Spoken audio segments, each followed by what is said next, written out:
Fala, gente boa, tudo bem? Estamos aqui hoje para mais um vídeo do Nosso Deus Não Está Morto.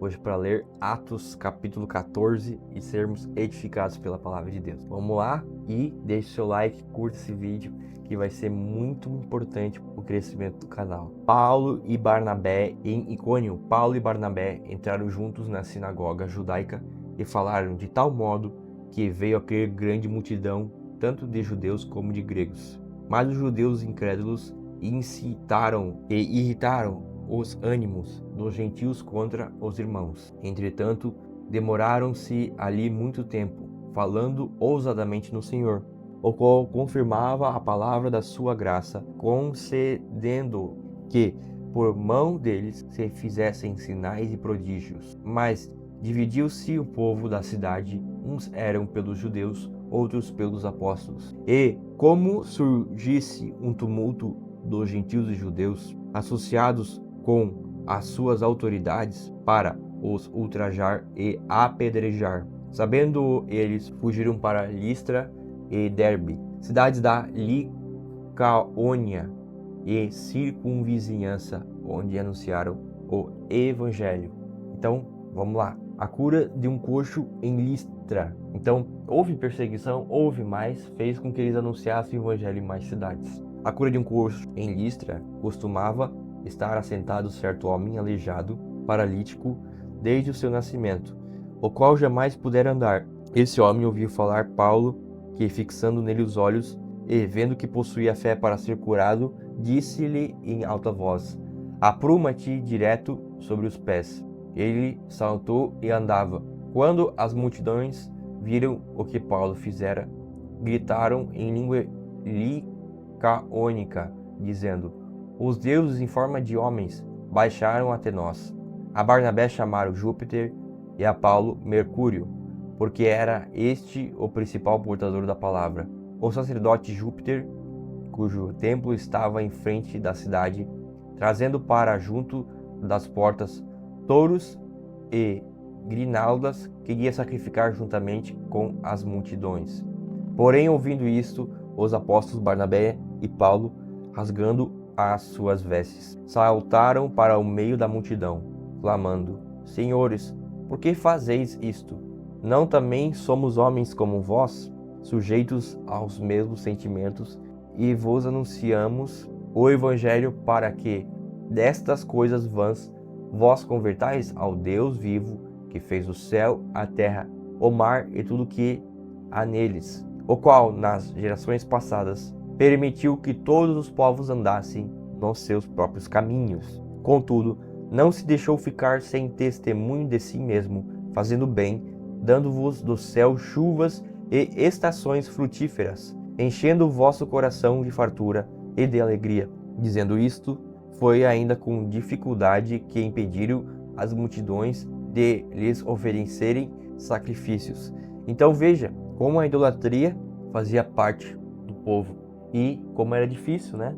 Muitas pessoas vão te amar por causa de Jesus, muitas vão te odiar, mas a gente vê aqui que os caras estavam amando tanto eles que queriam oferecer sacrifício para eles. Então olha o tamanho da idolatria que estavam fazendo para Paulo aqui, para o amigo dele aqui.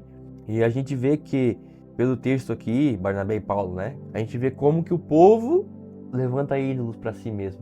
E a gente tem que pregar o evangelho para que as pessoas abandonem os ídolos e voltem ao Deus vivo.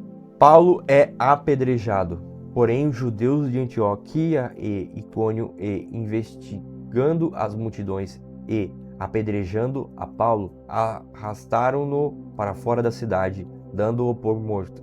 Rodeando-o, porém, os discípulos, levantou-se e entrou na cidade.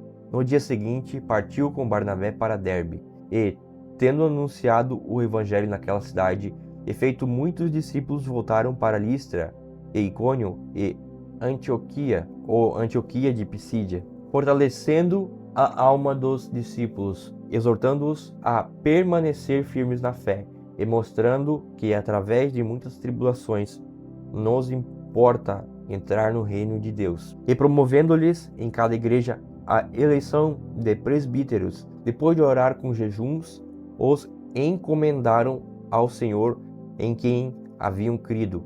Atravessando a Pisídia, dirigiram-se a Panfilha, e tendo anunciado a palavra em Pergue, desceram a Atalia e dali navegaram para Antioquia. No caso, a gente entende aqui que Antioquia aqui seria a capital da Síria, né? Onde tinham sido recomendados graça de Deus para a obra que haviam já cumprido. Ali chegados, reunida a igreja, relataram quantas coisas fizera Deus com eles e como abrira aos gentios a porta da fé.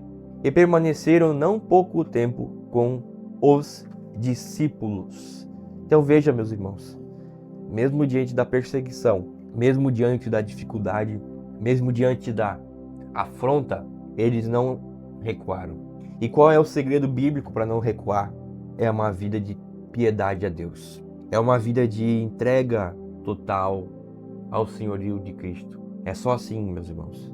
Nós devemos nos entregar a Deus como sacrifício vivo, como está lá em Romanos 12, capítulo 2. Porque se não for isso, nós não vamos permanecer firmes. Mas olha só, apedrejando Paulo, arrastaram-no para fora da cidade, dando por morto. Rodeando-o, porém, os discípulos levantou-se e entrou na cidade. No dia seguinte, partiu com Barnabé para Derbe. Então, mesmo na perseguição, eles levantavam e iam continuar pregando. Mesmo apanhando, mesmo na chuva, no sol. Imagina o tanto que eles caminharam, meus irmãos. Porque não é pertinho tudo isso aqui que nós estamos lendo aqui. É distância.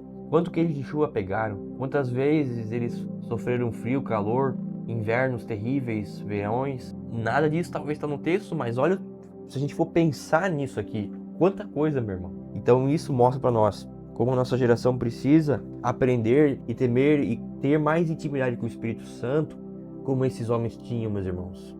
Porque não importava para eles mais nada. Importava é que a mensagem alcançasse todos os lugares. E ainda por cima, tendo anunciado o evangelho naquela cidade e feito muitos discípulos, voltaram para Lista, Icônio e Antioquia, fortalecendo a alma dos discípulos, exortando-os a permanecer firmes na fé e mostrando que, através de muitas tribulações, nos importa entrar no reino de Deus. Então veja, os caras foram perseguidos, apanharam, e depois de tudo isso, foram lá e fortaleceram as pessoas na fé. Como que eles fizeram isso? Como é que eles conseguiram ter uma fé dessa? E mesmo na rejeição, permaneceram firmes. Porque eles sabiam o prêmio que eles estavam dispostos a ganhar de Cristo. O nosso prêmio, nossa recompensa não é aqui. Nossa recompensa é lá. Ainda que nós vamos sim ter recompensas aqui na terra pelas nossas entregas a Deus. Nós entregamos as coisas a Deus e Deus recompensa nosso trabalho, o fruto do nosso suor. Amém? Querido Deus, obrigado pela palavra de hoje. Obrigado por todas as coisas que o Senhor tem revelado a nós. Obrigado, Pai, porque nós somos teus filhos e nós somos amados por Ti. Dá-nos vontade de ler mais ainda a Bíblia, estudar teologia, estudar a história da igreja e converter coração de pais aos filhos e de filhos aos pais. Em nome de Jesus, Deus te abençoe. Até amanhã, se assim Deus quiser, que nós vamos ler Atos capítulo 15. Valeu, meus queridos. Até amanhã, na paz de Cristo. Valeu, fui!